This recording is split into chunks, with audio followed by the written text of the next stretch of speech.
Andhra Pradesh deputy CM అయ్యాక పవన్ కళ్యాణ్ సినిమాలకి పూర్తిగా బ్రేక్ పెట్టినట్టు చెప్పొచ్చు. రాజకీయాలు, ప్రభుత్వ బాధ్యతలతో బిజీగా ఉండటంతో సినిమాలకు డేట్లు కేటాయించడం ఆయనకు కష్టంగా మారింది. ఈ నేపథ్యంలో పవన్, హరీష్ శంకర్ కాంబినేషన్ లో వస్తున్న ఉస్తాద్ భగత్ సింగ్ సినిమా ఆగిపోయిందని అనేక వార్తలు వినిపించాయి. షూటింగ్ మొదలుపెట్టి టైటిల్ టీజర్ కూడా రిలీజ్ చేశారు. కానీ ఇంకా చాలా భాగం షూట్ చేయాల్సి ఉంది. పవన్ బిజీ స్కెడ్యూల్ వల్ల ఇది సాధ్యపడదన్న టాక్ వచ్చింది. అయితే నిర్మాత రవిశంకర్ ఈ విషయంపై స్పష్టత ఇచ్చారు. అతను చెప్పినది, హరీష్ శంకర్ ఓ అద్భుతమైన కథను రెడీ చేశారు. ఇప్పుడు మేము పవన్ గారు డేట్లు ఇవ్వడానికి ఎదురు చూస్తున్నాం. ఈ ఏడాదిలో షూటింగ్ పూర్తి చేసి వచ్చే ఏడాది సినిమా విడుదల చేయాలని టార్గెట్ పెట్టుకున్నాం. పవన్ కళ్యాణ్ సినిమా అంటే ఏ పాన్ ఇండియా సినిమా కన్నా పెద్ద బజ్ ఉంటుంది. ఇది మా బ్యానర్ కు ప్రెస్టీజియస్ ప్రాజెక్ట్ అవుతుంది. ఇంకా పవన్ కళ్యాణ్ స్వయంగా చెప్పినట్టు తనకు అవసరం ఉంటే సినిమాలు చేస్తానని చెప్పారు. దాంతో పాటు ఓజీ, హరిహర వీరమల్లు లాంటి చిత్రాలు కూడా పూర్తి చేశారు. అలాగే ఉస్తాద్ భగత్ సింగ్ షూటింగ్ కూడా త్వరలోనే మొదలుపెట్టే అవకాశం ఉంది.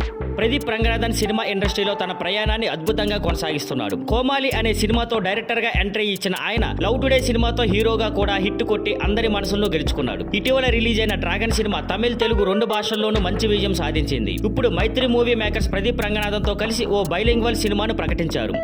#PR04 అనే ఈ ప్రాజెక్ట్ ను కొత్త డైరెక్టర్ కీర్తి సర్వన్ డైరెక్ట్ చేస్తున్నారు. భారీ పూజా కార్యక్రమంతో ఈ సినిమా లాంఛనంగా ప్రారంభమైంది. ముహూర్తపు షాట్ లో తీసిన ఫస్ట్ గ్లింప్స్ చూస్తే ప్రదీప్ పాత్ర మొదట ఘాటుగా కనిపించి ఆ తర్వాత ఓ ప్లేఫుల్ కిస్ ఇస్తూ కనిపిస్తాడు. ఇది సినిమా ఫ్రెష్ గాను, ఫన్నీగాను ఉండబోతుందని చెప్తుంది. ఈ సినిమాలో ప్రదీప్ కి జోడీగా ప్రేమలు సినిమాతో గుర్తింపు తెచ్చుకున్న మమితా బైజు నటిస్తుంది. సీనియర్ యాక్టర్ శరత్ కుమార్ కూడా ఒక ముఖ్య పాత్రలో నటిస్తున్నారు. టెక్నికల్ టీం కూడా బలంగా ఉంది. Music young sensation Sai Abhyankar, cinematography Niketh Bommi, young and passionate Telugu producer Nagavamsi తాజాగా ఒక ఇంట్రెస్టింగ్ విషయాన్ని వెల్లడించడంతో టాలీవుడ్ లో రోమర్లు జోరుగా చక్కర్లు కొడుతున్నాయి. Jailer director Nelson Dilip Kumar తో కలిసి నాగవంశీ సినిమా ప్లాన్ చేస్తున్నాడని ఊహాగానాలు ఉన్నాయి. అందులో జూనియర్ ఎన్టీఆర్ హీరోగా నటించబోతున్నారని టాక్ కూడా వినిపించింది. అయితే mad square trailer launch event లో నాగవంశీ ఓ క్లారిటీ ఇచ్చాడు. నెల్సన్ తో సినిమా 2025లో ఖచ్చితంగా ఉంటుంది. కానీ హీరో ఎవరనేది ఇప్పటి వరకు ఫిక్స్ కాలేదు అని చెప్పాడు. అంటే నిజంగా ఎన్టీఆర్ ప్రాజెక్ట్ కి తప్పుకున్నాడా, లేక నాగవంశీ డెలిబరేట్ గా రహస్యంగా ఉంచుతున్నారా అనే సందేహాలు ఇప్పుడు ఫ్యాన్స్ కి కలుగుతున్నాయి. ఇక ఎన్టీఆర్ ప్రొఫెషనల్ ఫ్రంట్ లో చూస్తే వార్ 2, ఎన్టీఆర్ 31, దేవరా 2 ఇలా వరుసగా సినిమాలు లైనప్ లో ఉన్నాయి. వార్ 2 ఆగస్ట్ లో రిలీజ్, ఎన్టీఆర్ 31 సమ్మర్ 2026,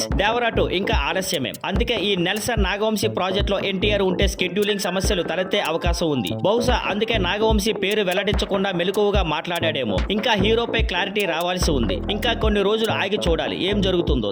ప్రభాస్ ప్రస్తుతం ది రాజా సాబ్ అనే రొమాంటిక్ హర్రర్ కామెడీ ఎంటర్టైనర్ సినిమాలో నటిస్తున్నారు. ఈ సినిమాకి మారుతి దర్శకత్వం వహిస్తున్నారు. ప్రస్తుతం సినిమా షూటింగ్ దశలో ఉంది. మాలవిక మోహనన్ ఇందులో కథానాయిక గా నటిస్తున్నారు. ఇదే ఆమె తొలి తెలుగు సినిమా కావడం విశేషం. ఇటీవల mad square pre release event కి హాజరైన మారుతిని ది రాజా సాబ్ గురించి అడిగారు. దానికి ఆయన ఇలా సమాధానం ఇచ్చారు. ది రాజా సాబ్ అనేది జనాలు నన్ను చూస్తే ఎలా ఉండాలి అనుకుంటారో అలాంటి సినిమా. ప్రభాస్ గారు నా స్టైల్లోనే ఈ సినిమాను చేయించుతున్నారు. అందుకు నాకు ఎంతో ఆనందంగా ఉంది. ఒత్తిడి లేకుండా పనిచేస్తే అవుట్పుట్ అద్భుతంగా వస్తుంది అని అన్నారు. ఈ సినిమాలో సంజయ్ దత్ కీలక పాత్రలో నటిస్తుండగా నిధి అగర్వాల్ మరో కథానాయికగా నటిస్తున్నారు. పీపుల్ మీడియా ఫ్యాక్టరీ బ్యానర్ పై టీజీ విశ్వప్రసాద్ ఈ చిత్రాన్ని నిర్మిస్తున్నారు. సంగీతాన్ని తమన్ అందిస్తున్నారు. సినిమా రిలీజ్ డేట్ ఇంకా ఖరారు కాలేదు. Mega power star Ram Charan తన తదుపరి సినిమా RC16 ద్వారా స్పోర్ట్స్ యాక్షన్ డ్రామాతో వస్తున్నారు. బుచ్చిబాబు సానా దర్శకత్వంలో మైత్రి మూవీ మేకర్ సమర్పణలో ఈ సినిమా తెరకెక్కుతుంది. తాజాగా మేకర్స్ టైటిల్ అండ్ లుక్ విడుదల చేశారు. Robin hood pre release press meet లో మైత్రి మూవీ మేకర్స్ నిర్మాత రవిశంకర్ మాట్లాడుతూ టీజర్ కి సంబంధించిన సౌండ్ వర్క్ కొంచెం ఆలస్యంగా జరుగుతుంది. నేను ఇప్పటికే టీజర్ చూశాను. అందులో ఓ లెంగ్తీ షాట్ ఉంది. అది 1000 సార్లు చూసినా బోర్ కొట్టదు. టీజర్ బయటకు వచ్చిన తర్వాత అందరూ దాని గురించే మాట్లాడతారు. అవుట్పుట్ అదిరిపోయింది. టీజర్ లో రిలీజ్ డేట్ కూడా ఉంటుంది అని చెప్పారు. ఇంకా టీజర్ ను విడుదల చేయడానికి కొంత సమయం పట్టే అవకాశం ఉంది. ఈ సినిమాలో జాన్వీ కపూర్ కథానాయికగా నటిస్తుండగా సంగీతాన్ని ఆస్కార్ విజేత AR రెహమాన్ అందిస్తున్నారు. శివరాజ్ కుమార్, దివ్యేందు, జగపతి బాబు కీలక పాత్రలు పోషిస్తున్నారు. వృద్ధి సినిమాస్ అధినేత వెంకట్ సతీష్ కిలారు ఈ సినిమాను నిర్మిస్తున్నారు. Thank you for watching. Please like, share and subscribe.